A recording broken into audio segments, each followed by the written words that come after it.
We are live now.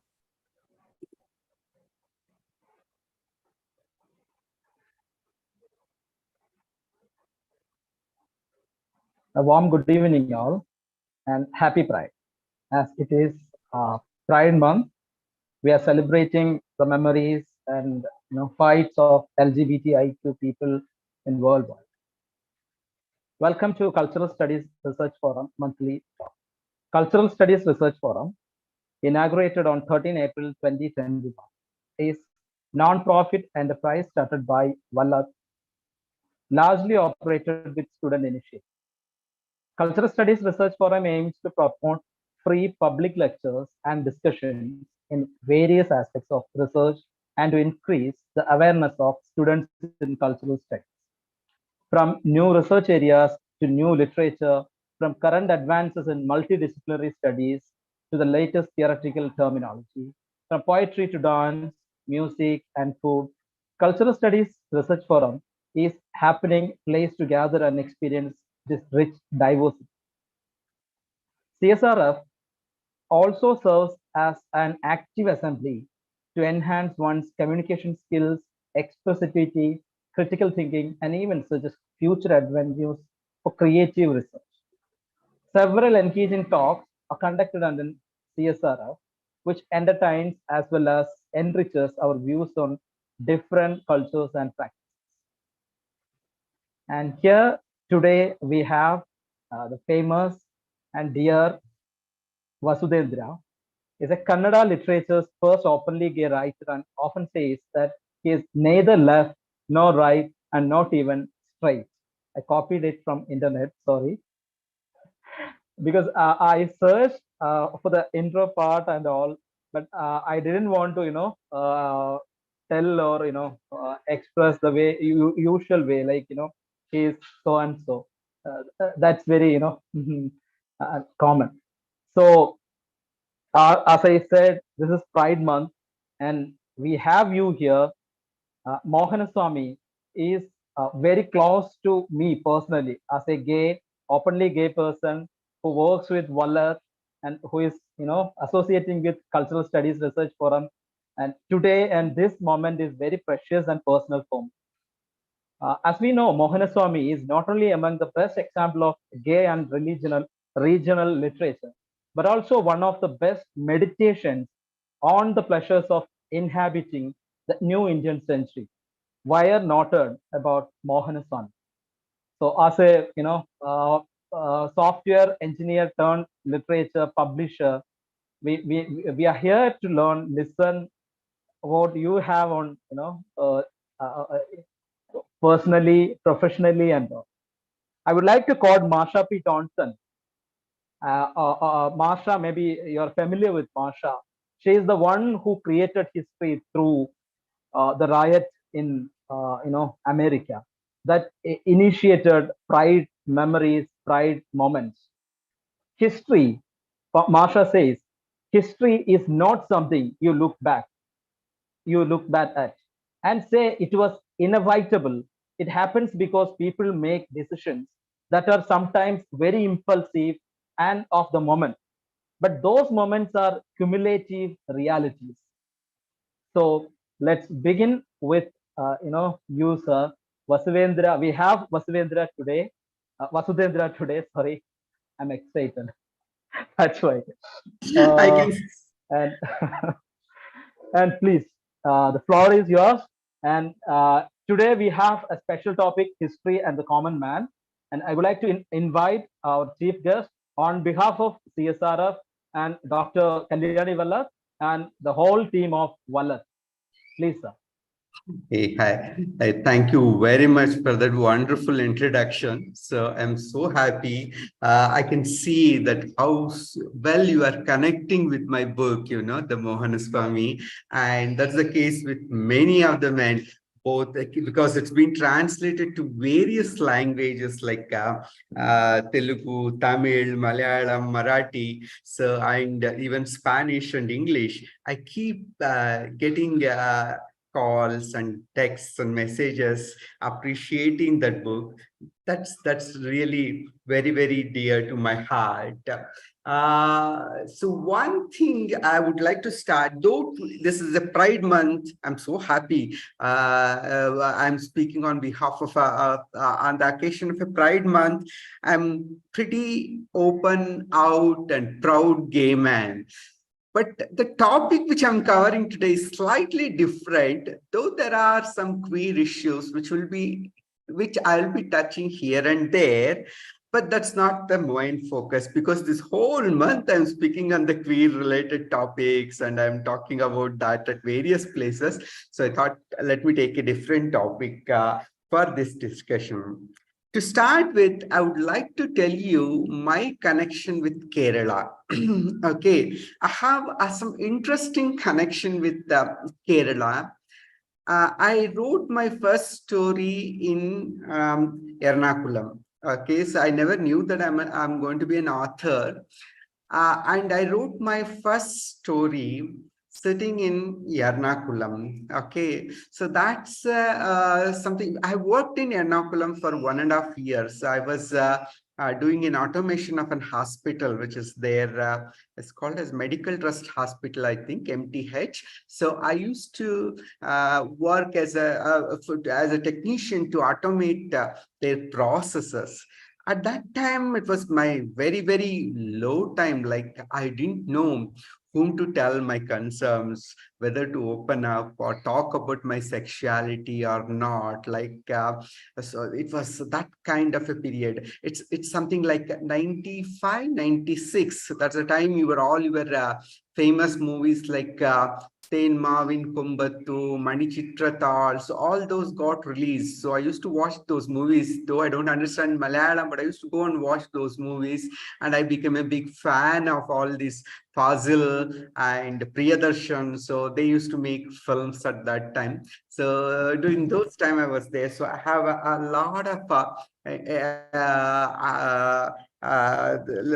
what I can say, like a close connection, heartwarming feeling for the Kerala. Okay, that's where my literature journey has begun, right? So, but today, like, when I'm saying that I'm going to talk about the history and the common man, I would like to make some kind of confessions in advance. I'm not an historian. So first and foremost, I'm not an historian, as you all know. So I'm a software engineer. I've always been in the software industry for 20 years. I'm an engineer by profession. Only recently, when I wrote my novel, so I got into the literature, history so much, I started enjoying it a lot. So I studied a lot, especially the medieval history. So that is from 14th, 15th, 16th century. So that the period I studied a lot. And the second one is I'm preparing for my next novel. This is more talks about the 1st century to 7th century. So the Silk Route. So what happened in the Silk Route? It's like this, you see, like I'm not a person when I'm writing a fiction, I just do not take a sketch of a story from the history and start elaborating it. For example, let us say, if you imagine a painting books of the children, so the painting books of the children, so they give you the structure and they will ask you to fill the color. So that's one way of writing historical fiction, like you have already the story, outline story, and fill with your color, whatever is required. So that becomes your picture, right? So I'm not at that time. So what I have differed in my fiction is I have tried to focus it from the common man perspective. Yeah. So unfortunately, none of our histories give much details about what a common man life was, especially during the medieval times. Our people, especially the Indian people, it's not there. You don't have so much of a details. What used to happen is we always had Ramayana and Mahabharata so popular and so famous, and they become like a folklore.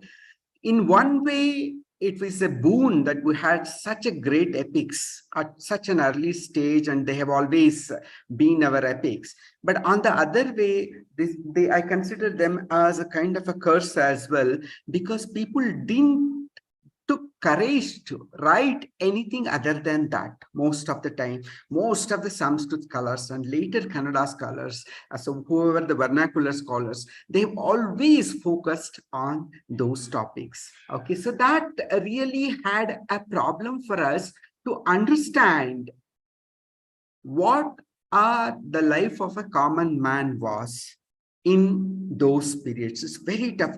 What we do is finally we go indirectly to understand what was the common man was like. For example, I'll give you, we have Mahabharata, retelling of Mahabharata, or you can say it's a recreation of Mahabharata from Kumaravasa in Kannada, 16th century, 15th century poet, 14th, 15th century is roughly is what we predict. So what he does is, he wants to talk about how was the palace or the court of Suryodhana. He wants to describe how beautiful it was. And in describing that, he will tell that people from all over the world had come, he says. And for him, the word is Keralians had come. Okay, so Vangas, where the people from the Orissa, so they used to call Kalinga, Saurashtra, Maharashtra. That's the way he starts talking about. And you know, like, okay, they had recognized all those states. And then he tells people who are Jains had come to the court of Suryodhana. People who are Buddhists had come to the court of Suryodhana. Muslims had come to the court of Suryodhana, he says, you know, like those are the things which he gives. It's fantastic, actually, because, and Muslims, there is no way that they can be present during the Suryodhana period in Mahabharata period. But for him, he's looking at the contemporary and he starts giving those details. Such kind of a things really helps us indirectly to understand what was the common man, what was his passions like that. Okay, so that's how. But luckily, what happened during the Vijayanagara period is lot of people, the travelers came from abroad. So whether it is from Italy or from Persia or from Portuguese itself, or sometimes the faraway places also, Italy. So from there and all, people came to India, and they were good at documenting the common man history. They never had any hesitation, or they never had a force of the prejudice of you have to write only the mythology. So they were very happy to write about the common man. Because of those details, we are able to understand what was the common man like in those periods. Okay, so this is how I started learning about that. So, so how it is actually, so if you look at it, Vijayanagara has been praised as a golden period, actually. So people talk about it in Karnataka, especially during the Krishnadevaraya period. So he ruled from almost like 1509 to 1530. He has ruled, sitting in Hospete, that's Hampi. He has ruled almost South India except the Kerala part. Okay, so Kerala was always independent. So the South India and also the Orissa. People claim it's supposed to be one of the golden period of South India. But when I look into it, actually, it doesn't say so for me. It doesn't look like that way. When I look from the common man's perspective, there are poets who have spoken so much about poverty. We have poets of the same period called Purandaradasa, Kanakadasa, Vyasatirtha. They have all spoken about the poverty issues, and they talk about hunger. So how people suffer from hunger and why the food alone is the most important thing than anything else. Then where does your golden period, when you are talking about the golden period, where does it stand? How can we justify that it's a golden period? Is the question which we have to ask. And also they have spoken about, like, people used to sell the business community, the Vaishya community used to sell diamonds, pearls, and gold on the street. So they used to sell it on the street. It's the very famous thing everyone talks about Vijayanagara. But when we get into the details, a common man wasn't like that at any time. It was pretty different than this, what it is. So we can take an example of woman life itself. So what was the woman? So when you look at it, so most of the time, woman has suffered lot of oppression from the man, which is always there in the Indian history, but here it's much higher in this period.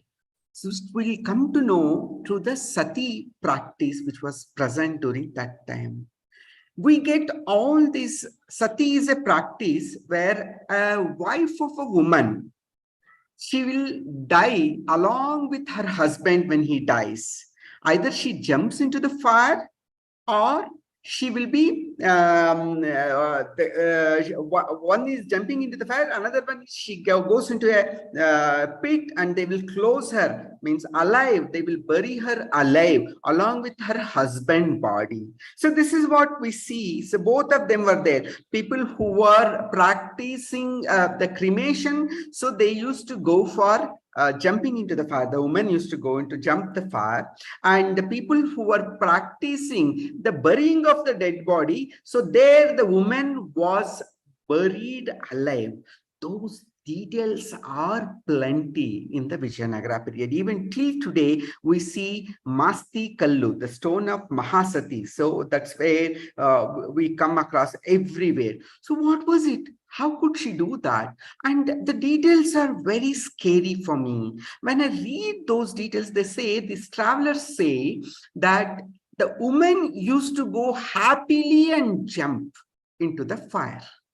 What does it mean? Happily going and jumping? Who will do that kind of a thing? So the only way a woman to do that is you brainwash her to such an extent that she will start believing that by jumping into the fire, she will get a better world. She never get afraid of that particular, the pains which are involved with the fire, jumping into the fire. She will never understand, and she will go and jump into it. So the religion had brainwashed them to such an extent, it is unbelievable actually. So another one, our traveler has documented it neatly, and he says he will go and ask indirectly, why should she has to die? Why can't she live?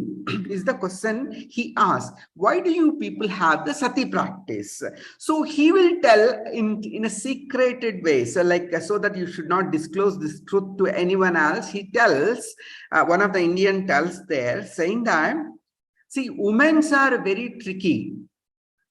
See, if you don't make them die along with the body of the dead man, so dead husband, she knows that she's not going to die when her husband is dead. So what she will do is, whenever she finds an attractive man, she will poison her husband and she will go along with him, is what has been disclosed in those travelers.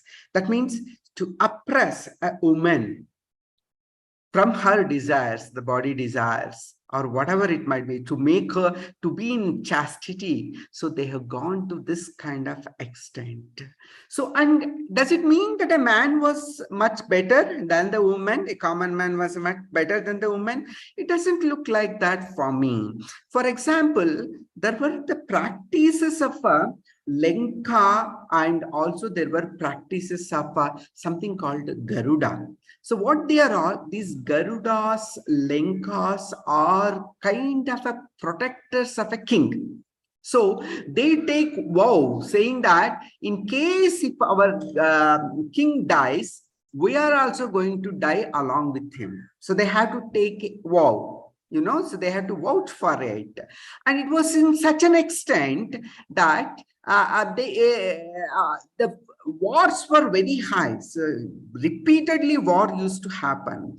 When war happens, when king is supposed to go for a war, when he has to start for a war, you want to have a good omen for his journey, right? For his war. So that was how they used to do, there used to be people like Lenkas. So Lenkas, they are supposed to cut their heads. They're supposed to cut their heads and they will die there, and taking that blood, they used to put Rakta Tilaka. That's what we call it as a Rakta Tilaka. And they used to put this Rakta Tilaka for the king, and then he used to start his war journey. As a good omen, someone has sacrificed themselves for the victory of the king. So these are all the common man. So that kind of a religious practices were there, which we cannot ignore at any point of time. And also when we talk about the Krishna Deva Raya period, which is supposed to be the golden period, he's always in war. He was in war with Bijapur. So that's a Bahumani, the kingdom of Bahumani, though it's part of Karnataka only, but it's the other side of Tungabhadra. The other side of Tungabhadra is always with the Muslim rulers, so Bahmani. So they always used to fight with them.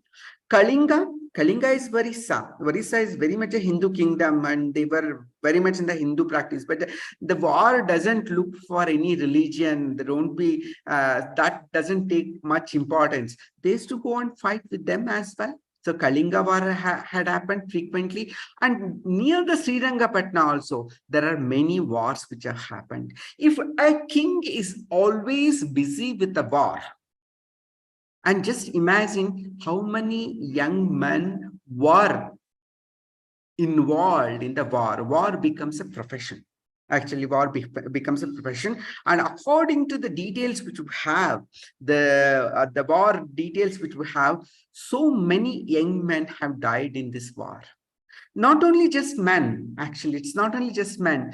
Along with the men, see, the men cannot fight, ignoring their life in a war, unless they are drugged. They have been intoxicated with the alcohol, and also they have been their sexual desires are satisfied. So lot of alcohol usage, lot of kind of a drugs, not the traditional, the drugs kind of a things which we are talking about. So those kind of a things, and also the prostitutes. So they used to go in numbers, actually. So they used to go along with these warriors, So it's like lakhs of people. They say 12 lakh people, 14 lakh people used to go from Hampi to all the way to Kalinga, that's Varissa, almost like 1500 kilometers according to me. So they used to go all the way there, and you assume how people would have been treated. And along with that, there's the other things comes into picture. So many of the people were not warriors, they were farmers. They used to farm the land and get the crop and pay the taxes. But what used to happen is now, it's not so easy, actually. So, when the war comes, the rule was such that whoever the young man is, eligible age to fight in the war, if he is there, he has to leave all his farming activities and he has to go for the war. So there used to be a crash courses. So Yuddha Kale Shastrabhyasa they call, right? It's nothing but a crash courses for these youth, train them and take them to the war. So that used to happen frequently. In fact, there are some details which is very interesting details for me, if youths if they hesitate to come and join the war, what they used to do is they used to go and burn the houses of the poor people, so you burn the houses, and they don't have anywhere to stay in. Because they don't have a house, they used to go for the war, is the details which we have. So they used to burn the houses of the common man, is what the details we have, because a man was not allowed to construct a house with stone and bricks. The stone and bricks uses was very high there during those periods, but you were not supposed to use those kind of stones and bricks in the a common man cannot use it. It's only it is a privilege of only some rich people, not for everyone. Only some rich people can construct their houses using a stone or a brick. So all the common man had to construct their houses using a thatched hut only. It has to be the natural resource, the thatched hut only. So he cannot go for this. And it comes to another things like what was the other practices which were there is because of this wars, the duels were very popular. So duels means doing two Pailwans, they have to fight each other. So they used to fight in such a way that there are 4 kind of practices were there in these fights. Either you can kill him. It's called as, I think, Bhima Kusti. So Kusti is here, it's a fighting actually, duel. So Bhima Kusti, you can kill that person in the war. You don't have to worry about the punishment. It will be impunity. So you will not be punished at all. So you have to kill. Or sometimes you can break his arms, he can break his legs, but you are not supposed to kill him is the another rule. So it is called as Jambavanta Kusti. And sometimes he will run away. He says, no, I will not fight. So if he runs away, he has to be insulted, but he cannot be killed. So all those practices were there. But when you see this duel, what was the prize for the duel? What kind of a prize they used to get for this duel is many times it's women. If for the winner of this particular duel, they used to give young girls as a prize. They used to fight for girls, which is quite scary. So that means who is going to ask for the permission of that girl? Is she going to say that I'm interested or not interested? Is it counted or not counted? We really don't know. Most probably, she was not even asked for it. Okay, so that kind of a things which were going on. So what used to happen is, so but there is some positive things also during that time, especially the Vijayanagara was considered as a very cosmopolitan in nature, along with Bijapur, which is the Bahumani. So Bahumani, which we call, so it's so much cosmopolitan, right? You may not believe the people from across the world used to come in with an aspiration of a better life and better wealth, and they used to come and stay in India. The way we do now, so we go to America, we go to England these days, in similar way, youngsters all across the world used to dream to come to India and make money. And this is because India and China are the only 2 richest countries in the whole world. So China one and India is the another one. So these 2 are the most rich countries till the beginning of almost 19th century. I should say till the beginning of the 19th century, they were the richest countries in the world. So that's why everyone, all the youngsters used to come to India to make a career here, to make, in fact, many of the Britishers, when we read their autobiographies, okay, so many of the Britishers who had come to India, they very clearly say that we decided at our 18 years or 15 years or 16 years to go to India and make money and come back to England back because poverty was so high. That's the case with most of the European countries, not only European, even the Central Asia. Of course, Persia was rich always. Persia, Arabs were rich countries, no doubt in it. And even to a great extent, Egypt and Italy also. But no way comparable to India and China. So these 2 were really doing well and many people used to come. So that's why it used to be like a cosmopolitan. So you can be from any religion, but you can live in Vijayanagara. You can be of any country, still you are allowed to practice your faith and this thing. So there was no conditions or no control. In fact, it looks so secular at time that these Vijayanagara people always had a belief that the fighters, the true fighters in a war are actually Muslims, Islam people, and not the Hindus. So they always had a belief that because they eat beef, so they are more strong in warrior. That's why Bahumani repeatedly wins over Vijayanagara. Bahumani used to win over Vijayanagara repeatedly. Many times they have won the wars. So to compensate that, what they did, they bought many Islam soldiers. That's what they called as paid soldiers.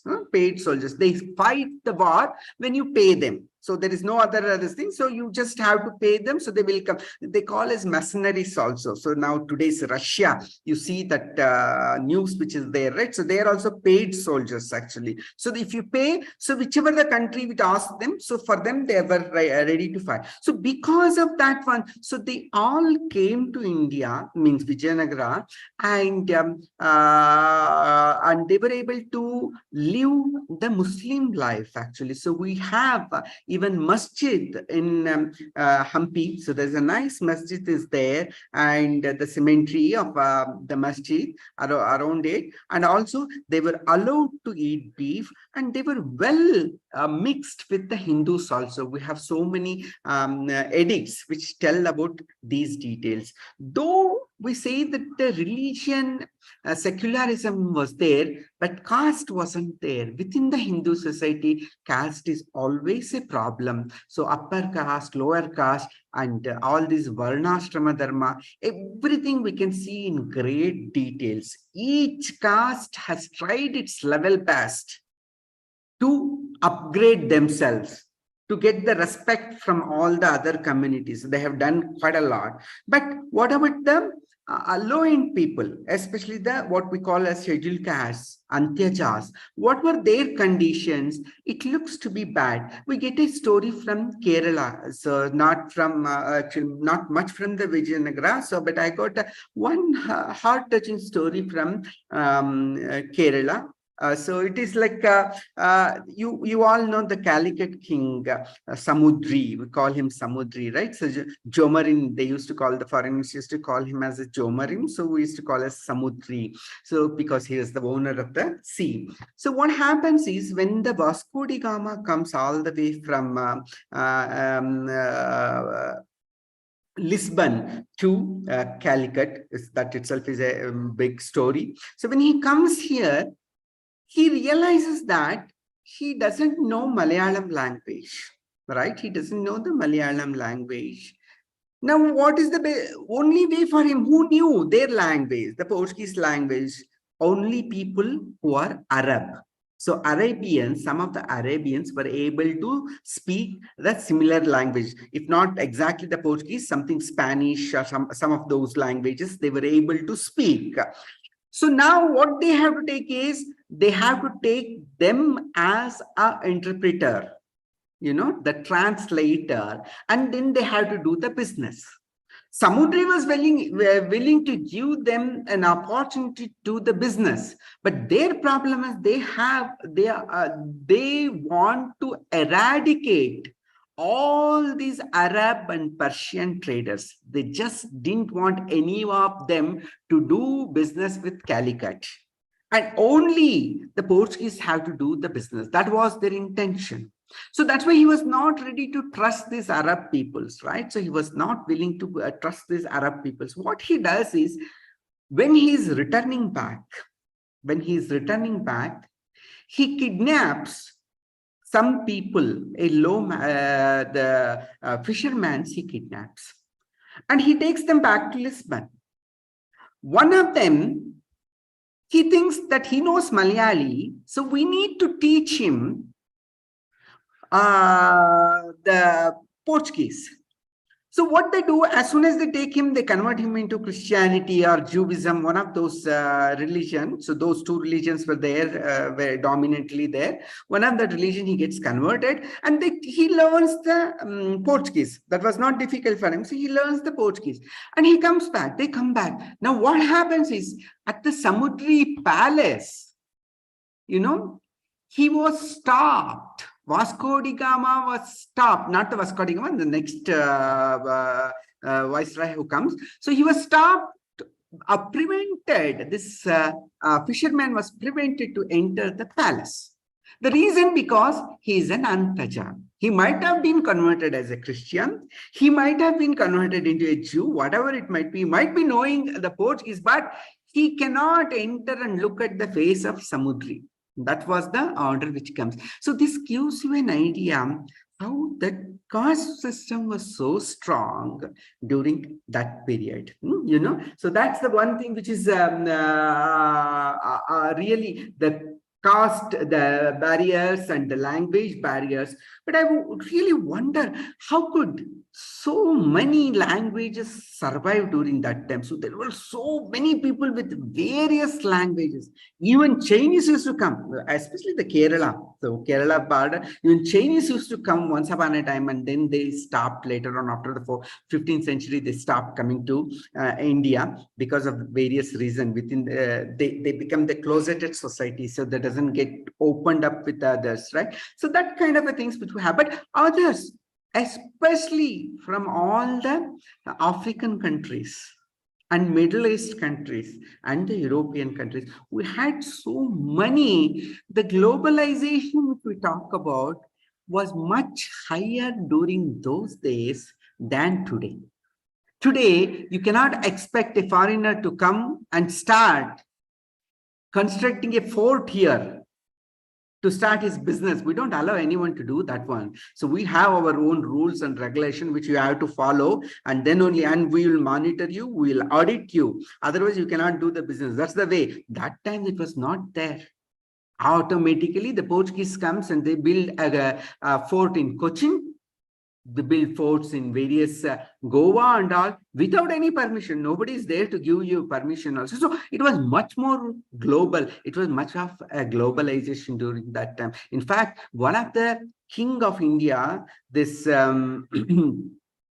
name is Amber, I think, Amber Malik. So Amber Malik. So he comes from Ethiopia, all the way from Ethiopia, and as a slave he comes to India, to Bijapur, actually, all the way to Bijapur, and he becomes a king later on. So that kind of a cosmopolitan or the globalization culture was there. Along with this, when there is so much of a travel, when people are coming all the way from various countries to any country, the prostitution will be very high in those countries. The prostitution was revered business. It was officially approved business, especially the Vijayanagara. These prostitutes have been praised so much that the people who had come all the way from Italy and all, they say, we have never seen anything like this kind of a prostitution, this kind of a luxury of prostitution, we have never seen, they say. And we get some details, the numbers we get. The prostitutes used to pay 2,000 varahas. Varaha is the coin that time, so it's a big coin, actually, gold coin at that time. 2,000 varahas every week to the king of Hampi. So that's a Vijayanagara king, so that they get the police protection for their street. Because prostitution needs to be protected by the police.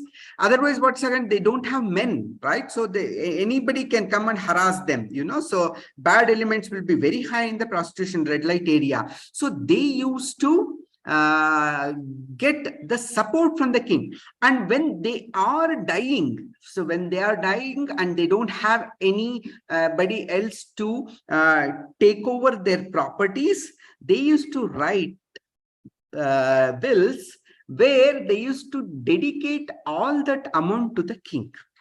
There is one prostitute who has given those details, So much of wealth she donates to the king, because I don't have anyone who can take over my my wealth. So I'm giving all this wealth to the king, who has taken care of the protection of our community. So that kind of a thing was there. But other than this, if we come to the women again, this is the prostitution. It's more of a business. There was something more sophisticated also. That is Devadasi. This Devadasi is a woman who used to practice all the art forms in the temple. Temple is the cultural hub of almost all the Indian activities. Okay, so anything, whether it's a dance, whether it is a music, whether you take anything, sculpture, whatever it might be, literature, everything, for everything, the cultural hub is the temple during those days, right? So temple culture was very, very high for us. So with that kind of a temple culture, these women, when a traditional or a common woman do not have right to study, do not have right to sing, do not have right to dance or any of those things, but these Devadasis, okay, the courtesians you can call them actually. So Devadasis are so good that they were able to read Sanskrit. They were able to learn dance. They were able to learn the music. They used to play many instruments, the playing of instruments, especially during that time, Ravana Hasta. It's almost, I think, similar to Veena, I think. Veena was also very popular, but Ravana Hasta was more popular than Veena. So Ravana Hasta was played by all these Devadasis. And you look at them, what kind of a personality they had, you feel they were the feminists of their time. They had so much of liberty. They used to fight for their rights. These Devadasis looks me like they were real feminists of that period. Okay, so that's how the prostitution and the Devadasis used to come into picture. But that's not just that. The woman was also some of the things. One of the edicts tells me that women were good at fighting. So they used to even contest for duel. They used to learn all the martial skills. And they were so good that in one of the case, because my father was killed by another Pailwan of some other state, this girl vows to kill him, and she calls him for the duel, and they will have a duel. And unfortunately, she dies in that duel as well. So that also has been narrated. So you can see some of the things were there for the woman, but overall, the woman was under the courtesy of men. So if you are really human, you should never think of that life as a better life. You are leading a much better life these days than what it was during that time. Okay. And other than then we need to talk about the trans community. So this is the pride month. Let us talk about the trans community. One community among all the queer men, really the one which has been recognized by all our religion, especially the Hindu religion, is the trans community. These trans people always had great positions in various official posts. Some of the details which we get from this period, the history period, is like a trans woman was the judge of a court. They used to have courts, small courts with various places. They used to have courts, and people used to go to those courts for the justice. A court justice is actually a trans woman. The traveler has clearly said she is neither a woman nor a man. She is a trans, but she is sitting and taking care of the entire duties of the court. So those details we have. That means they were in very good official positions also. And also the other place is the Antapura. Okay, so we call it as harem, right? So Antapura. So in Antapura, what used to happen?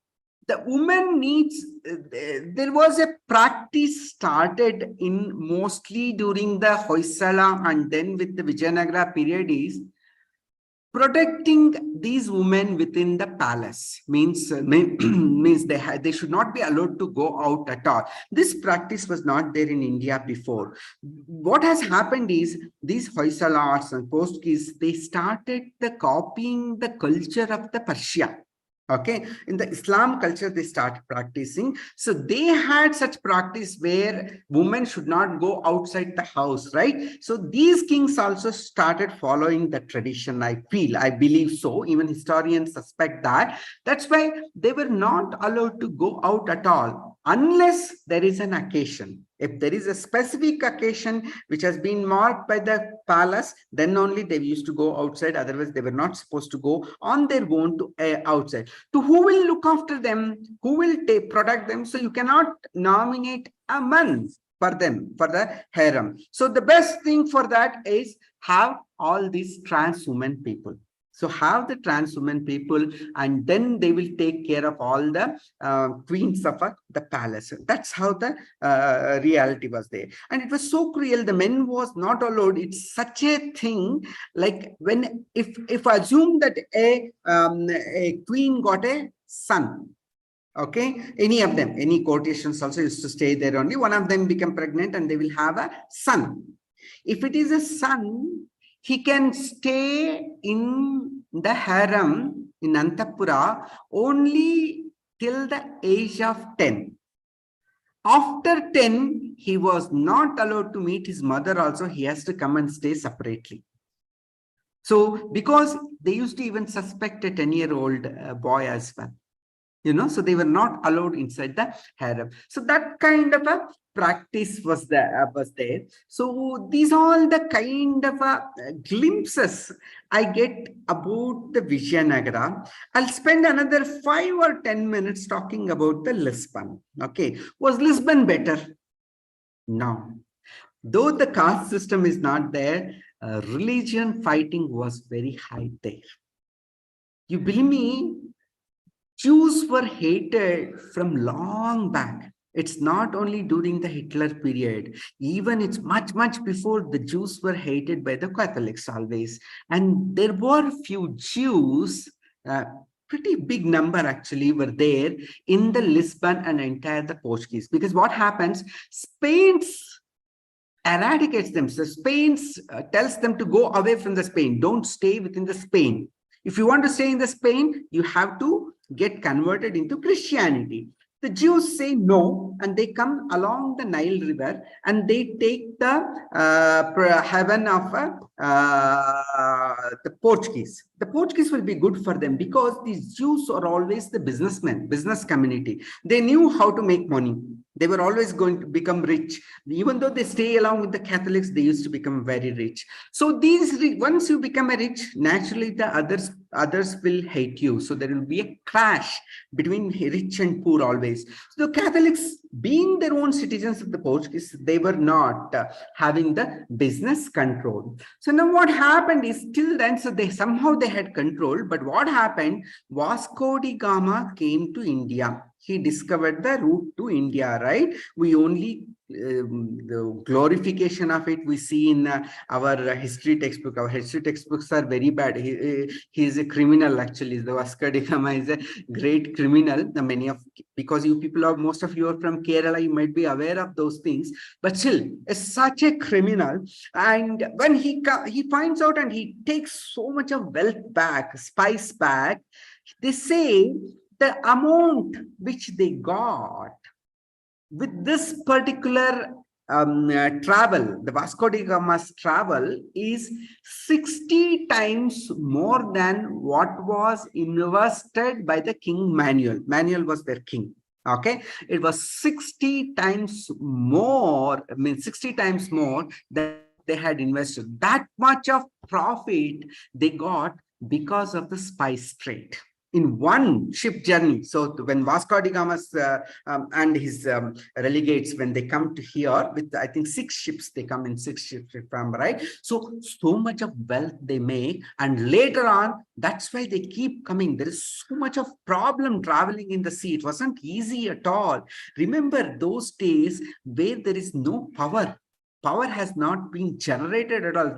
There are no generators, power generators is not yet invented during that time. There are no engines, but only depending upon the breeze, only depending upon the air power, they have traveled almost like I think 24,000 miles, if I am right. It's 24,000 miles journey to and fro. So that much of a thing was there. That's quite interesting. So what happens is the wealth goes to Portuguese.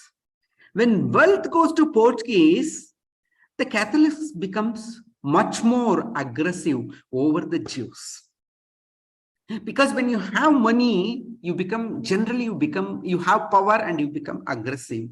And lot of massacre has happened of the Jews. One single day, they have killed more than 4,000 Jews in the Lisbon alone, actually. So Lisbon alone, we have that kind of thing. And also because they become more rich and they force everyone to get converted into Catholics. So they get converted, all the Jews gets converted, no more Jew and Portuguese. So one time, so they ask you all have to convert, otherwise you have to go away from our country. Where do they go? Because that is at that time they thought that is the dead end of the world. So they never knew the ideas of America. People used to talk about America, but no one used to go. Common man was not going to America during those days. Okay, so only sailors used to go. So that's the kind. So they all get converted. So conversion was very common, and the religion was playing a power role. Whether it is Islam, whether it is Hinduism, whether it is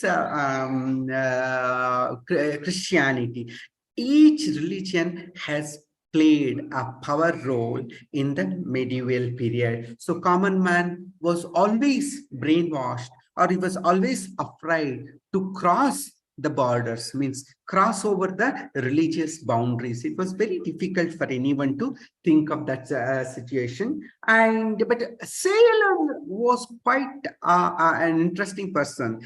See, the Europe realizes that by fighting with the neighbors, what you used to do in India, we go and fight with Bahumani, you go and fight with the next king. So by doing such kind of fightings, wars, you won't get so much of wealth. That wealth is not much, is what they thought. So what they thought is, instead of going for a war with the neighbors, let us go in discovery, in search of a new lands where there is a lot of wealth.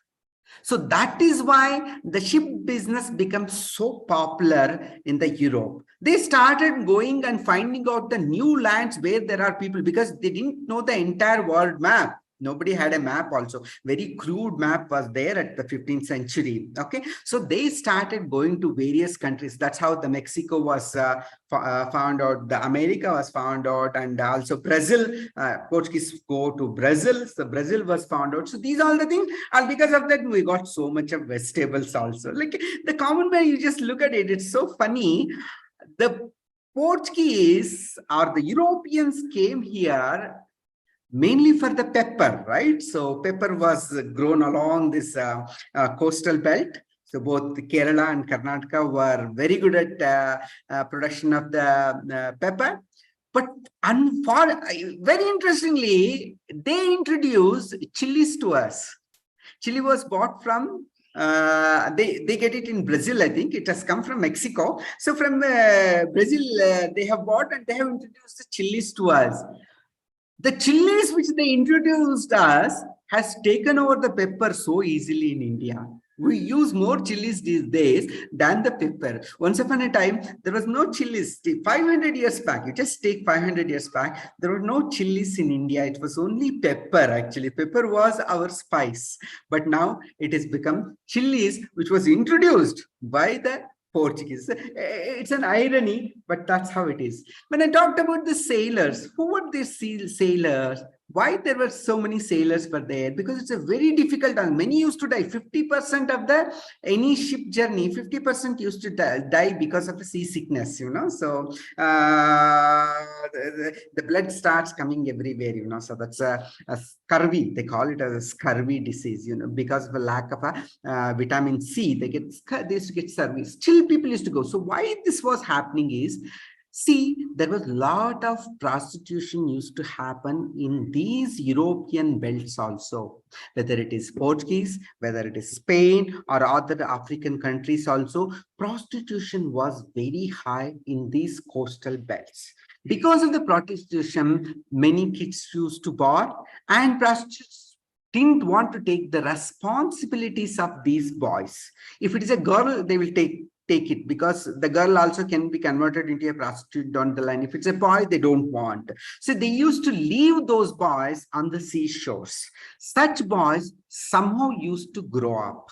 And also, there used to be poverty used to be so high, and there is no contraception, right? So you will have 8 kids, 10 kids, 12 kids, like that. Even in Europe, it was the culture. 10 kids, 12 kids were very common. So you don't have money to take care of so many kids. So easily they used to sell their kids. All these kind of orphans became sailors. Actually, many of them used to do a sailing profession, which used to be very tough. Only thing, the advantage is these sailors had seen the world. They had seen the Persia, they had seen the African countries, they had seen even the India and other Indonesia, Malaysia. So all those countries, they had seen all of them. So because of their exposure to the world, they were less religious. They were not following the religion so much. They were more rational, actually. So they were pretty rational, and they came up with a lot of brilliant stories. Sitting with a sailor means listening to a lot of stories. People used to die for that. So talk to a sailor and listen to various stories which he will tell, because he will have more stories. He is a traveler, so he will have more kind of stories and all. So these kind of details from the common man perspective we keep getting. We always see that there was a suffering across the globe. It's not only just India, not only with the Europe or any Persia or anyway. A common man was a sufferer. Whenever we say a country was rich, the richness was defined only taking the top 1% or 2%, 3% people. Like we have millionaires, billionaires and all now, right? So many people we have in India now. So it doesn't mean that India is rich, like there has so much of poverty and people are dying because of the food, so they don't hunger, people are dying. So that was the case with even those period. It was much higher than this. Mostly, even not even 1%, 0.5% of the people used to enjoy all the wealth, others used to suffer. So keeping this in mind, always, at least as a fiction writer, for me, it's more important to look history from the common perspective. I don't believe in this political history where we talk about kings, queens and wars, and we start praising them. He won that war, he lost that war. I don't have any interest in it. It doesn't look to me a proper history. Look it from the common man perspective, how he lived. Was he happy? Was he not happy? How much freedom he had, freedom of expression, how much wealth he had. So what was the kind of relations, how he used to travel, what was the medical system, was he getting sufficient medical facilities to handle his diseases or not. So these are the things which bothers me when I'm writing a fiction. So that's why my focus is more from a common man perspective.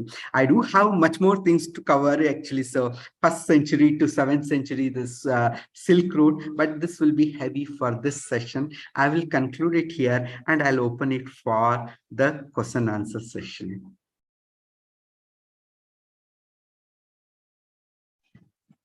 Thank you so much, sir. Such enlightening session it is. Dear Vasu. Hi, Valit. Hi. I'm sorry, I think it's become more of a history class for most of you. No, I mean, I was going to say that education should be like this. It should not be about the books and all the lies that we read in the books. It should be open discussion, questioning. It should be interaction. I hope everybody will interact. It should be breaking free from the shackles that, we have been in for ages and centuries. Thank you so much for talking against the grain, for throwing open so many perspectives. Like your book, your talk was also heartrending. It brought me close to tears many times. Yeah, I'm so happy. Well, so I hope I made justice. I should have spoken on the queerness only, but unfortunately, like I was in the mood of these things. So I thought, let me share the details. Anyway, this book, my novel, it's called as Tejo Tungabhadra, which covers a pretty good section on Kerala as well, is getting translated to Malayalam also. So you will all be able to read it by this November. So I hope it to be published by November. Now it's almost 50% of the book has been translated. Remaining, it's a big novel. It's 450 pages. But those who can read English, you can read it in English. It's available from Penguin, so it's already published from Penguin. Otherwise, you wait till November, so you can read it in Malayalam as well. Thanks. Guys, Koyal, please take over. Yes, ma'am.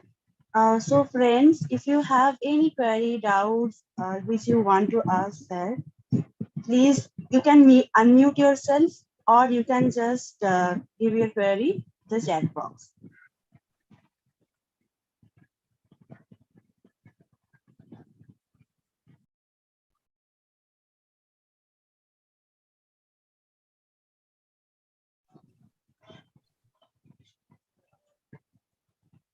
Is there anyone who wants to talk at least with our respected resource person?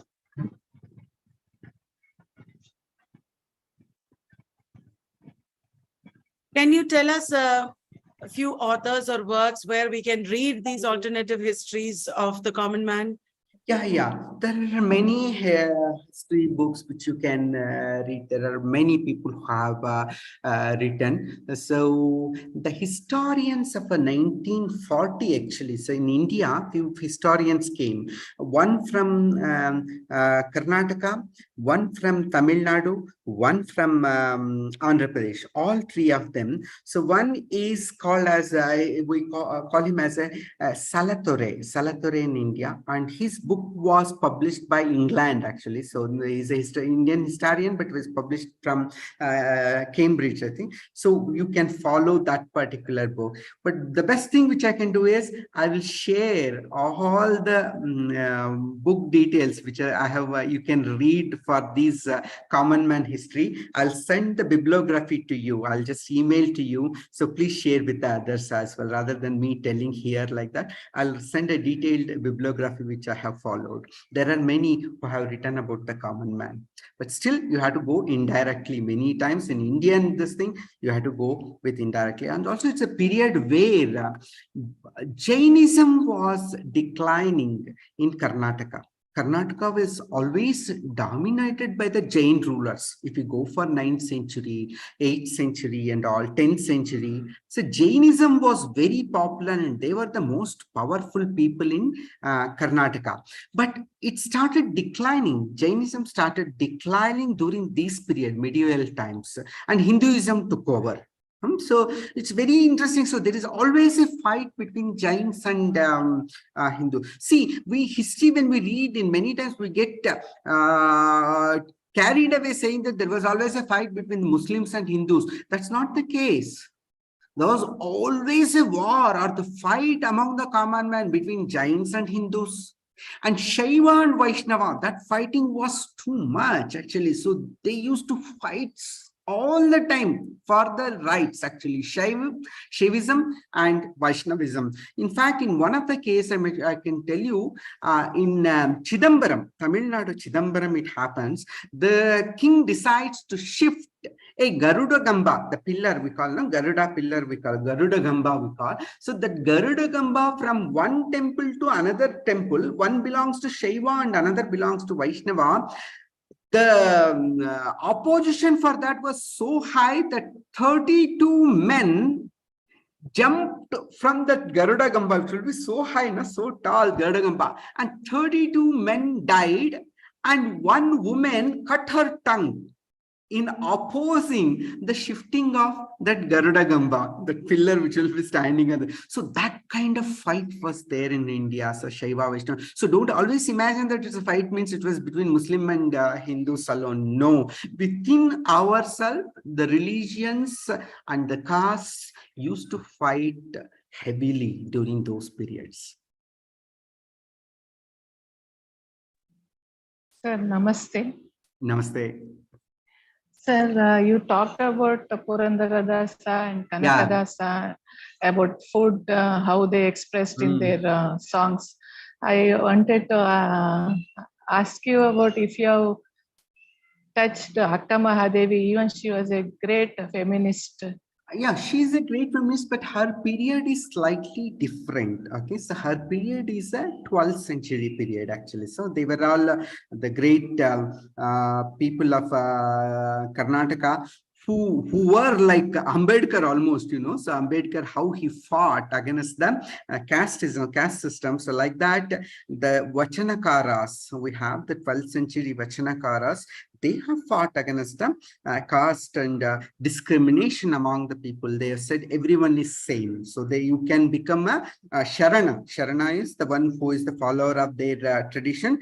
Any caste, you can be a prostitute, you can be a shipper, or you could be someone, chammara means cobbler. So whatever your profession might be, are men or women. So even they didn't discriminate, but their influences was quite low during this period. It was slightly high during the first phase of Vijayanagara, which is called as Sangama Vamsha. You know, so first starts with the Sangama. But once the Saluva and Tuluva came, the Vaishnavism became so popular that the Shaivism related activities, whether it's Akka Mahadevi or Basavana, they got reduced a lot. We don't see much references during that period. Sir, it was very wonderful and you gave a lot of insights. Thanks a lot, sir. Thank you. Thank you very much, madam. I'm so happy you like the talk. It's more like a classroom session I did. I'm so sorry, but I hope some of you might have liked it. After reading Teja Tungabhadra, your lecture was more effective, sir. Okay. You are going back to you. That's why. Thanks a lot, sir. Thanks Thank a lot. you very much, madam. Thanks a lot. There's so many questions. Yeah, sir. In the chat box, Tamim Sheikh, someone asked you that you spoke about the common man from different perspective, but were people really indifferent to gender? That is where they are gender conscious. Yeah, it was gender conscious was there. I said, right, woman was not having a liberty like a man. Woman was always treated as a lower gender than the men, right? See, if you take at the Krishnadevaraya itself, Krishnadevaraya had a daughter. Daughter was quite old, actually. Daughter was married also to the Aliya Ramaraya. Okay. But he keeps on trying to get a son. He's not interested in this woman. He could have made her as the queen, and they would have, the Aliya Ramaraya was quite capable of ruling the country, but he doesn't trust that. He goes so much that at the age of almost like 50 plus, he gets a son. And when Krishnadevaraya comes to know that he is going to die because some disease comes to him, this sexually transmitted disease actually. So when he gets that disease, he gets so scared and he knows that he's going to die. What he does, like a 5-year-old son, his son was 5-year-old. He makes him as the king. Like he does the coronation ceremony for that son, a 5-year-old son. He makes a coronation ceremony for him so that it doesn't go to his daughter. the kingdom doesn't go to its daughter, it goes to the boy of his to a man, like that. So that kind of a thing is always there. Man is always advantageous in this country. Why this country? Wherever you go. So even Europe also, it was the same thing, but they have recovered it much faster than us compared to what we are. But they were discrimination. But very interestingly, this transgender was powerful. I don't see so much of oppression for a transgender community. I mean, they talk about only the trans woman. We don't see so much about trans man. So I haven't come across trans man, and gay and lesbians, no way. So I don't get. Only one place or somewhere he says, like, one traveler says is Krishnadeva used to even sleep with the good-looking men. There is one sentence. How much we can trust, we don't know. So historians have to confirm that one. So I really don't know. Someone tells that one also. He used to like even a good-looking man. There is a sentence, but it has to exist. So all this queerness is there from the day one. It's not today's. We are not invented it today. So it was always there, but it was under the carpet. But the trans woman was well recognized in the society, and she was powerful. In fact, one of the trans women goes to war. She's a warrior, and he says, the traveler says that 30,000 warriors were there under her command. She's a Dalapati. He says the trans woman is a Dalapati. Under her, there were 30,000 warriors. Okay, so many horse riding persons, so that they will give cavalry how much, foot soldiers how much, so that details are there. But you need to know that there was a trans woman fighters during that time. Only after the Englishmen, Europeans came to them, they were very homophobic, so India wasn't that homophobic. Because they were so homophobic, they bought this rule. That section 377 which we had, so we all suffered. They bought that rule, and then the power of the trans woman got reduced in India. It's not only in the Hindu religion, and even in the Islam, the trans woman was treated quite well. So she had powers in the offices, means in the court, they had the power. Thank you so much, sir. Okay, Krishna Priya, now your turn, dear. Thank you. Hello. Hi. Namaskara. Namaskara. Can we speak in Kannada or is it English only? If you can speak in Kannada, I can explain that question in English, because many of them do not know Kannada here. Oh, okay. Okay, then I'll stick to English. No Yeah, then it's better. Yeah. Okay. So I'm just wondering, we know what we know about history, and going forward today in our present day, right? Each of us has some faculty or some time in our lives.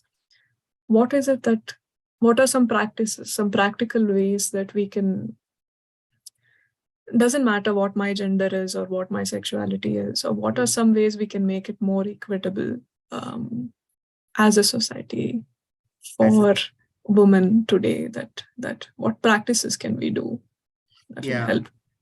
No, I think, see, we have to openly talk about our history. We have some kind of a problem here, especially in India. We want to only praise our history. We want to be very proud of ourselves about our history, nothing other than that. Anything else, we don't speak at all.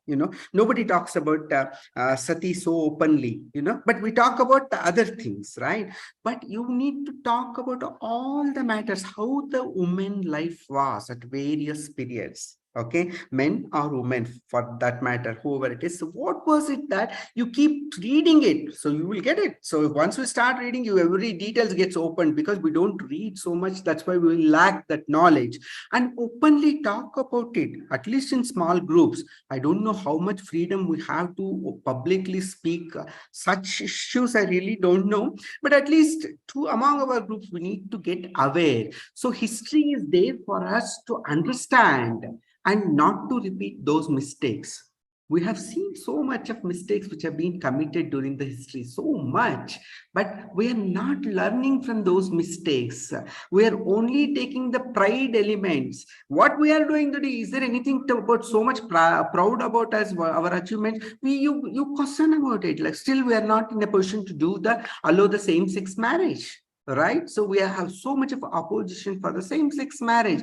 But it might be much better. Maybe during those periods, maybe people had lived. Actually, in I read in the Ramayana, actually, in Ramayana, the last Sundarakanda, in Sundarakanda, there is so much of a lesbian details. Valmiki keeps on giving how the women of the palace were. You can make out that it's very much a lesbian details, actually. So talk about that also. Ramayana means not only just about the Rama, right? So you talk these details also, people which we are documented. So without attaching our pride with our history, you start looking at the history.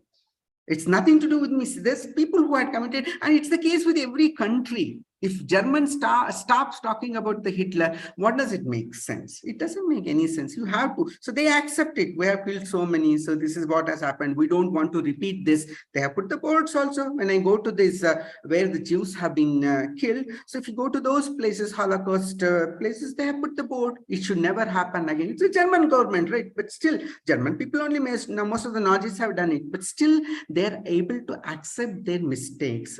I think like that, the mistakes which have been committed in the history, for whatever the reason, we should be able to accept them and talk about it. And once we start doing it, then things will be much better for us. We Indians, we always want to talk about only the positive things about our history, and we don't talk about some things which is not so good. No, that should not happen. History, we need to speak. And also in the schools, actually, see, schools, what has happened, history has been taught in a very bad way. History is the one subject which I dislike most in my school days, so I never used to like history actually in my school days. So till 10th I have studied history. The reason being, our history is very much a political history. We only talk about the kings and their wars and their queens and what they did, and it's from the political perspective. We don't talk about the socialistic perspective, means sociology, anthropology. We don't speak about it. That's why it becomes so boring. Vasco da Gama means, in fact, not only us, during the Vasco da Gama came to Calicut in 1498, right? So during 1998, it's a 500 years over. So many of the politicians wanted to celebrate it as a 500 of Vasco da Gama's arrival. He has done so much of crime. You should not even take his name, actually, Vasco da Gama's name, though he is a great sailor, no doubt about it. So we need to appreciate him for his courage and sailing ability and all. So that's a different thing. But he killed so many. Actually, he burnt a ship, entire ship. The people who are returning from Makkah. So the devotees were there in that ship. Actually, he burnt that alive, and they all died. Actually, so when you know those things, you don't talk about celebrating 500 years of Vasco da Gama's arrival, right? So we lack history knowledge, and we have to read history in an unbiased way so that we don't make the same mistakes. People have made many mistakes, and till today we are committing the same mistakes. Don't make those mistakes. To learn that, we have to go and understand that. Yeah, so that's important. Thank you so much, sir. Sir, one person, Liji, asked it in YouTube that I put into chat box. British invasion influenced Indians very much in their education, lifestyle, etc. But why it didn't happen in the case of Portuguese invasion? Yeah. See, there is a difference actually. So actually, he writes it very well. What is that? The book Forgotten Empire. So in the Vijayanagara, the first book in 1900 it came. So the Britisher writes it so well. What it is Portuguese had an intention of religious conversion. Their main aim was not only just spice business. They had an intention of a religious conversion. So their focus went towards the religion.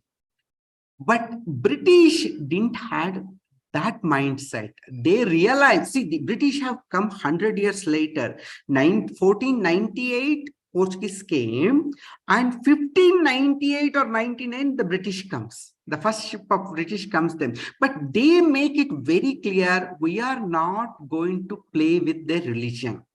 Our idea is only to do the business and get wealth as much as we can. But Portuguese could not do that. Portuguese never had. So that's why the destruction of masjids, so killing of conversion, mass conversions and all came during the Portuguese period, but not with the British period. Though they were cruel, they have looted us, but as far as the religion and our monuments are considered, so British have not done so much of damage actually. So they were more interested in our monuments than Indians themselves. So because they have written the first book on Vijayanagara, Forgotten Empire. So that's the first book.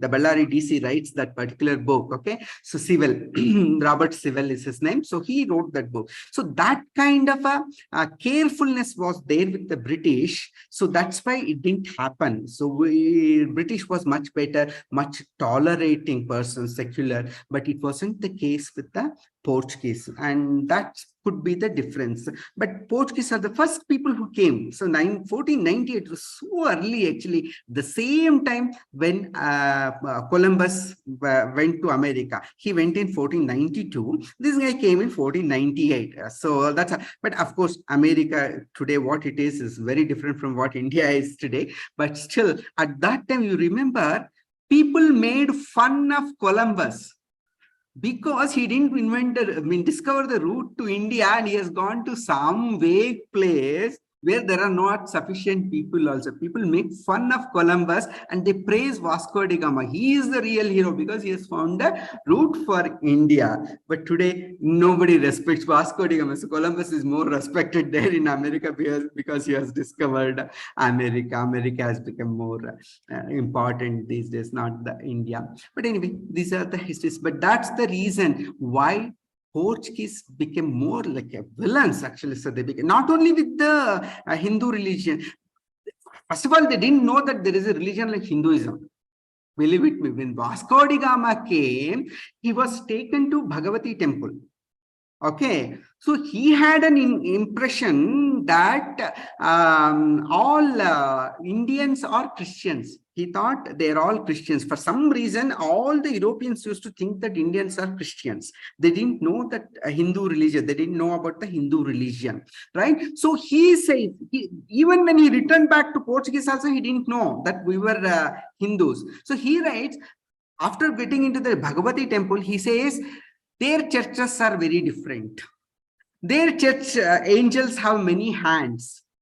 Okay, they sit on lotus and all those things he has written, you know. So those are all very funny details. If you look at the Vasco da Gama's chronology, so chronicle details, they used to write the chronicles. So those chronicles, when you see, you will come. In fact, there's one nice, interesting with the Jomarin, the Samudri. When you go to an Indian Samudri, you are not supposed to drink water by touching the tumbler to your mouth. Right, that's not a respectful way in front of a king. To give respect to the king, you have to take the water and drink it in such a way that you don't touch your mouth to it. Your lips are not touched to the tumbler. But he doesn't know how to do that at all. The Vasco da Gama didn't know how to do that. Because of that, he spills the water on the entire body. You know, the water gets spilled. He doesn't know how to drink like that. And the politicians, people tell that, no, you cannot do that way. So you cannot touch your mouth. So everything gets spilled and he gets very angry for that. No, my body has been spilled with the water, so that he gets angry. So those cultural differences were always there.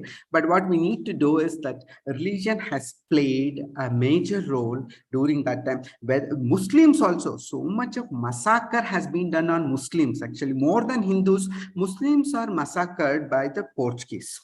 Goa, especially overnight, they kill so many Muslims, and they have done that in the Middle East countries also. Those details are horrific, actually. It's very horrible to read them also. So everywhere you get such kind of details. So religion hatredness was very high with Portuguese, and it was much less with the British. So that's why British good success is what some of the historians say. Thank you so much, sir. Radhika, please turn on your mic. And hello. Yes, ma'am. Yes, ma'am. Hello, sir. Good Hi evening, there. sir. Good evening. Good evening, sir. Truly, your lecture was something eye-opening. It was very interesting. And when I listened to your lecture, how do you say that? Is that religion good in a society, or there must be a society without a religion? How it should be? No, see, this this is a very, very difficult question for me to answer. So what I feel is, originally, none of the religions have been made, means people have not invented religion with the bad intentions in their mind. Whether, see, you take Christ, Yesu Christa, he cannot come up with a bad thing, or it's a Muhammad, the Pravadi Muhammad, or for that matter, the Hindu sages. This is not mean, but what happens is, they doesn't get changed or updated with the time. Okay, so the time changes, but they don't get changed, they remain same. So that's why what happens, the practices which are done at one period will never get changed in the later period. So that's why for me, the rule is, there cannot be one religion which is 100% correct. Whichever the religion you take in the world, it cannot be 100% correct. Okay, so there are good elements in each religion. If you want to be a religious person, take all these good elements from every religion, read all religions and understand their practices, and take all the good values of those religions and make your own religion live peacefully. So that's the best way of living. But what happens? So because you say that I don't want to be a religious person, means I don't want to follow the religious practices. It might be easy in a cosmopolitan cities like this. If you are living in a big cities, it might be easy, but may not be the case with the small places, the villages and all. They expect you to define your religion, where do you belong. But as an internally, you need to follow some practices. Only take the good practices and don't take the bad practices. We have in our Sanskrit, we have a metaphor called Hamsakshiranaya. Hamsakshiranaya means it's an imaginary. It doesn't exist like that. There is Hamsa. This fan is such that it has got a quality. If you take milk and water, you mix milk and water and take it in front of it, it will drink only the milk and it doesn't drink the water. Hamsa. So we should be like that with the religion as well. If you look at a religion, just only take the good elements. I have seen good practices in all the religions, whether it is Islam, whether it is a Hinduism, whether it is a Christianity, Jews, everywhere there are good practices, there are bad practices as well. So you should have a judging ability. You should be so sensitive that you make a judgment, what should we take from it, what we should not take it from it. So once you do that, things will be much better. I expect things should go in that lines, but we don't know how the world is moving. Especially people who are in the college and all, have that judging ability. Then only your education means some sense. Otherwise, even with the college education, if you are still blindly following a religion, I don't see any value addition in your education. True, sir. Yes, true. Okay, sir, one more question, then we will go for the vote of thanks. Lakshmi has asked, how do you think the history of today will be projected in 100 or 200 years ago? Will today's common man and their realities be under limelight, or will the history be manipulated by the powerful? See, but we are in a better position now because the awareness of a common man has become much more, and there are avenues where common man can document his own feelings, right? We have now, especially in this social media world, everyone can write his opinions, everyone can document everything, and that's going to stay for long. But at the higher level, generally history will be who was the prime minister, who were his ministers, what rules which he That's how the kids will study even after 100 years. But if someone is interested, he can come back and look at, okay, there was a person like Krishna Priya, she had such feelings, and she has documented it in her Facebook page. So that chance will be there for a future kid. Okay, but for now, for us, it's very difficult to get into a common man of a medieval. At least I can get something. I'm looking at the Silk Route period, you know, the 1st century to 7th century. It's so difficult. You don't know what was going on there. Like it's that tough actually. So it will be. But today's period is much better because documentation is happening in so many ways. Okay, though there are negative effects of all this social media, but I'm very positive about it. You know, down the lane they get sorted out, and good things will remain, and very much people's voice will be available for the future generation. Whenever, if someone is interested to understand, it won't be as blank as what we see. Just to give you an example, leave the common man, even Krishnadevaraya. See, he's such a big king. Krishnadevaraya is a very big king for India. After the Ashoka, and also Krishnadevaraya comes almost the second for me. So such a big king, we don't have a single line diagram or the painting of Krishnadevaraya today. If you want to know who he was, how he was looking at it, how he used to look at, we don't have the detail. Only thing is, one traveler who attended his palace, who attended his court, he has documented his feature in his travelogue. He was like 5 feet 6 inches, and he was having all the pimples on his face. He was a stout man. So those details are there. So because of that, we know to some extent, otherwise even his details are not available. But the same period, just go for the same period. Okay, when Krishnadevaraya was there, at the same period, Vasco da Gama was there, King Manuel was there, and we have every details of them. We have their paintings, we know how they used to look, what were their habits, how they were, every details we have, because Europeans knew writing a common man day-to-day activities is very important. They were aware of it, but we didn't aware of it. Why to that level? Even take for the matter Shakespeare. 17th century, right? Shakespeare. So early 17th century. But we have so much details about Shakespeare. If I go to Thames upon Avon, is the which is the one? I forgot. I visited that place. His birthplace. Okay, Stanford upon Avon. So there's a river Stanford. So on that Avon is the place where he is born, and they have put even his. You know, when he is naming ceremony, when the parents have Christianized him, baptized him, so his name has been written, that journal also is available for us.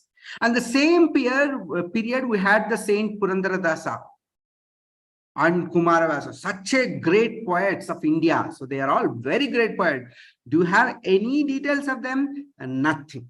Absolutely nothing. We don't have. So we didn't have the tradition of keeping our common man details. For you, that's why you write your autobiographies. If you know a language, try to write your autobiography. You don't have to be a big man to write an autobiography. Write your own experiences, your own family, your own experiences. They are going to be very unique. It may not become a popular in today's life, but down the line, it becomes such a popular thing, such an important work. It could become. So it's a common man history is very, very important. An autobiography is the best thing. In fact, if I can take one from the Silk Route experience, many people did not know that Silk Route existed in the 19th century. It was not there. Historians didn't know. It was all closed by the desert, you know. So there were so many big cities along the Silk Route in the oasis. Taklamakan, the Gobi Desert, and all the Central Asia, and Tajikistan, Kazakhstan, Uzbekistan, and Afghanistan, Pakistan, Iraq. This is the Silk Route. Nobody knew. But what happens during that period is when songs travelogue gets translated to English. When Britishers start reading the Huan Song's travelogue, they realize that there should be a path. There should be such a big path. People used to travel thousands of kilometers to sell the silk. Not only just the silk, there are many other things. Then they start going and inventing. It all happened from India itself. All the British means now India means is not from Indians. They are Britishers who were working for the British government. So they all went in search of the Silk Route and they found out so much of details, including Buddhism. Nobody knew the Buddhism was so popular in Afghanistan. Can you believe? So in Afghanistan, in the world, the highest Buddhist sculpture is there in Afghanistan, was there in Afghanistan. Now it's all been demolished. You don't get anything in Afghanistan because they don't, Islam doesn't believe in the Murti Puja. So means idol worship, they don't believe. So that's been demolished now. But Afghanistan was the place where the Buddhism was highest, which we don't know. Now itself, many of you will not know. If you talk about 19th century, who will know it? So they have discovered because of the books. Books play a major role. So we cannot ignore the books. Thanks a lot, sir. I know that many of you have many queries, but we are running out of time. So we have to go for vote of thanks. Don't worry, your queries are with us. We will get back to you. Please stay connected with us, with our Cultural Studies Research Forum Telegram group and our YouTube channel. And Sir is always with us, and we will have him in our upcoming lecture as well. Sure. Sure, sir. And now I'd love to ask Molly, please come to the stage and please give our sir respected vote of thanks. Thank you. Good evening, sir. Good evening, everyone. First of all, I would love to offer my heartfelt gratitude to everyone on this special occasion of this Pride Month. It's for the first time I'm over here, and it's been a pleasure. It's been a privilege and a pleasure to be a part of this. Being a member and a representative of the Cultural Studies Research Forum, I'm delighted to extend my gratitude to our dignified guest, Vasudhendra sir. So thanks to you for equipping us with the profound knowledge which will help us in our further studies in relating to this topic of today's topic, which is history and common man. I have quoted few of your lines. Common man's history is very, very important, and autobiography is the best form to present it. It has, I hope it has influenced all of us presented over here. And you also have motivated us to write autobiography. It's you who have actually encouraged us to write, to practice writing autobiography. We never know that when it will help in creating history. We never know which pen will create history. So thanks to you for this huge inspiration to me, to all of us. And next, I would like to share my thanks, sincere thanks to the one and only Kalyani ma'am, Dr. Kalyani Vallat, who is behind all our enthusiasm, without whose strong help and encouragement, it would be impossible for us to have experienced such kind of events and platforms. Thanks to all the participants who have participated over here today's session event, who have joined over here, and without whose participation, the today's event would have not been this grand success. So please stay in touch, keep learning, and of course, don't forget to be in touch with the another free resource of Vallat, which is Vallat newsletter, to be in, equipped with a lot of new research areas. That's all for today. It's time to come to an end to this event.